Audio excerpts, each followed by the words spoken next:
Hey everyone, and welcome back to this channel. Sorry if the lighting is somewhat bad on this video, but you know, I am recording at night, and to be honest, I don't want to have a gigantic ring light on during this time, you know, bothering my animals. It's already nighttime, so I'm sure you guys can understand. But okay, in this video, I want to give you guys an update on my Leaftail geckos, specifically my Riverine Leaftail geckos. These guys. I lost him. This guy. Ooh, I almost dropped one actually. Okay, to be honest, I'm not going to hold them for too long. You know, these guys, even though they are not as sensitive as other Leaftail geckos, you know, they don't actually like to be touched. But I do try to hold them, you know, every once in a while, especially the male. The female, I do not bother her too much, especially at this moment, because she is gravid, which means that she is developing eggs. And for this year, this will actually be her second clutch. She already laid a clutch, but you know, the eggs look to be infertile, which simply means that you know, she did lay eggs, but they're empty inside. So you, mister, did not do your job in time. That's okay. But let's hope that this second clutch is fertile, so we can get some, you know, 20-25 babies from these guys. Now, my adults have been doing pretty good. You know, they have been with me already for quite a few years, and you know, misting them and feeding them, it's already second nature to me. And I am able to tell, you know, when they are eating good and when they're not. This is actually a typical size for them. This is my male, as I said. And if you would actually see him right next to the female, you would say that this guy is actually skinny. But you know, as I said, this is how they are. They have a skinny body with you know, with a fat tail. I love this tail. Look at that. Now this guy, even though these guys are actually arboreal, like completely arboreal, you know, they are made to be on rocks.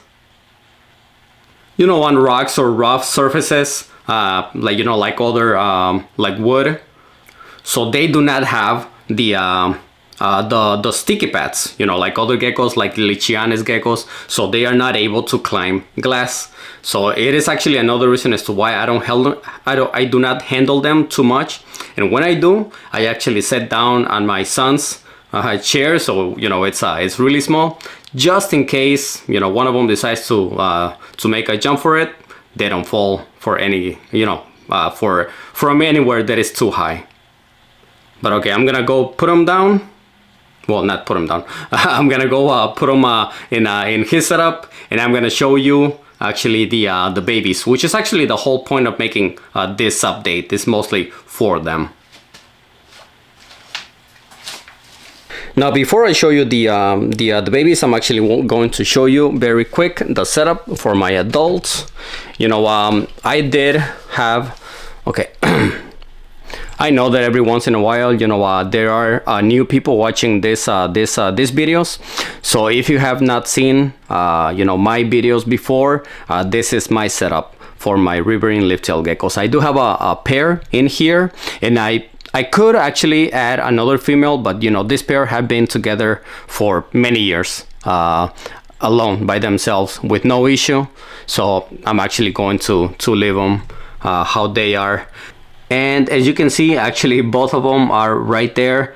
This is actually a reason as to why every single time that I get asked, you know, information about this guy, especially their setups, I always say make sure to have a background. And to be honest, I actually want to add backgrounds on the sides. These guys, you know, they are rarely on the ground. I will actually find them more on top, you know, on the mesh than on the floor. These guys are 100%, you know, arboreal.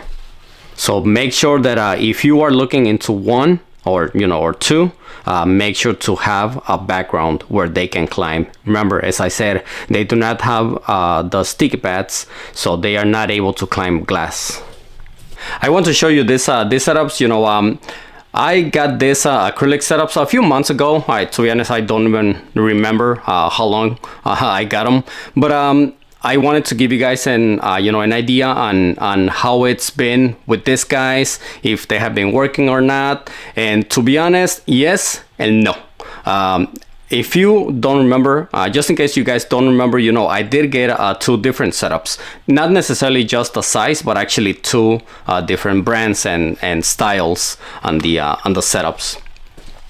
So this was one, I did wanted to get 2 smaller ones, obviously for the babies. What I thought was maybe keep 2 babies together until, I would see problems, or maybe they were too big for this. Have one on each side and all of that. And to be honest, as soon as I put them in here, I started seeing problems. They were trying to go for the food at the same time. So that's definitely a big no, because these guys when they grab an insect, they do not want to let go. So obviously the last thing that I want is to end up with babies that they drop the tail, or they don't have toes. But it's working, but these doors are not working too much. I already heard this thing crack once, and just from opening this normally. This one, as you can see, it cracked already.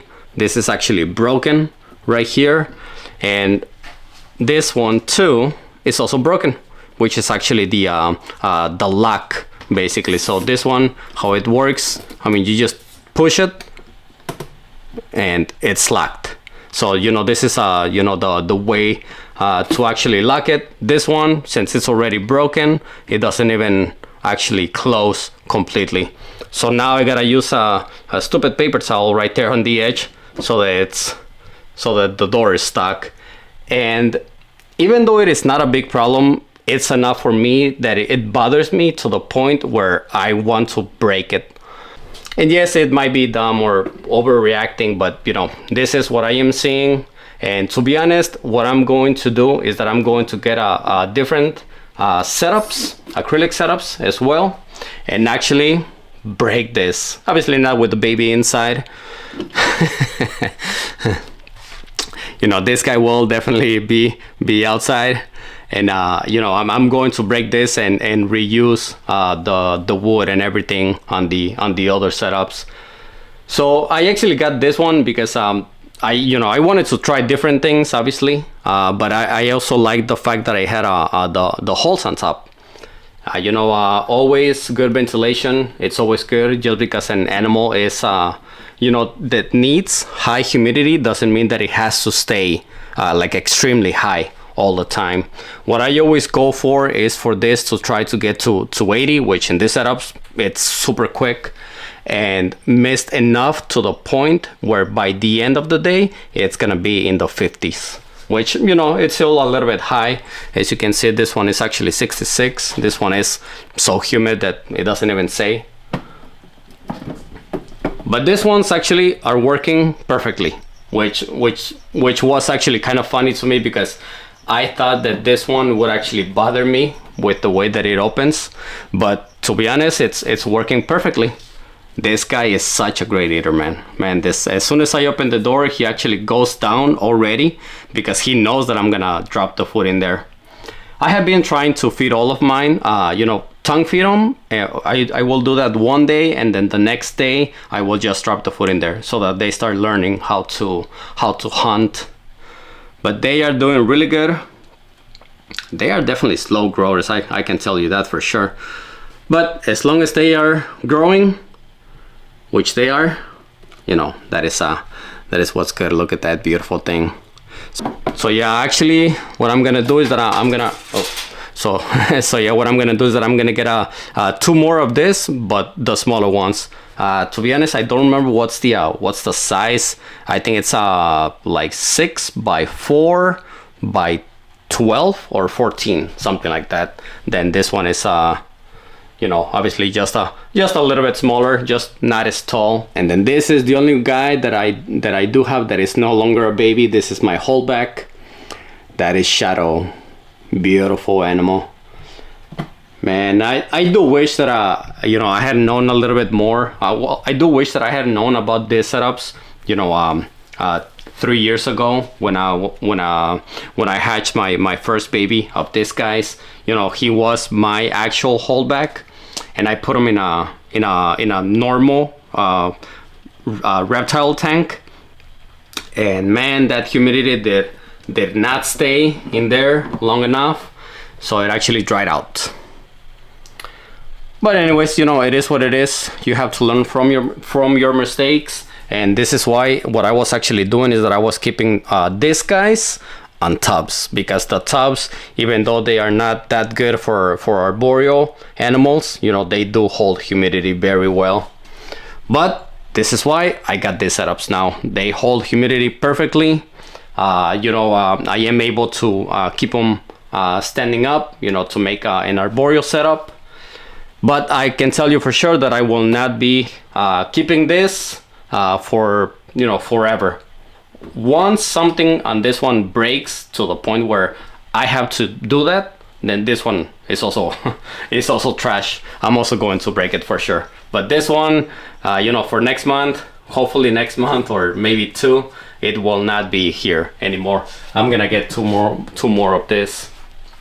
And you know, the funny thing is that this exact way of style, look at this guy. You know, this exact acrylic setup is also done by a big company. You know, one of the big companies here in the US, Scylla, and I believe they have one of this for like $36, which is crazy. You know, I understand big company and everything, but I got this one for like $18. It's, you know, it's a big difference. So yeah, if you are interested in getting one of those, you know, specifically this one, I will put a picture from Amazon, which is where I got them from. Okay guys, I am going to leave you with this view, which you can barely see it because this guys blend so well with the cork. But yeah, these guys are freaking cool, and to be honest, you know, they only make me want to get more into leaf-tailed geckos. I am still hoping to eventually work with Fantasticus, you know, the satanic leaf-tailed geckos, which will happen in the future at some point.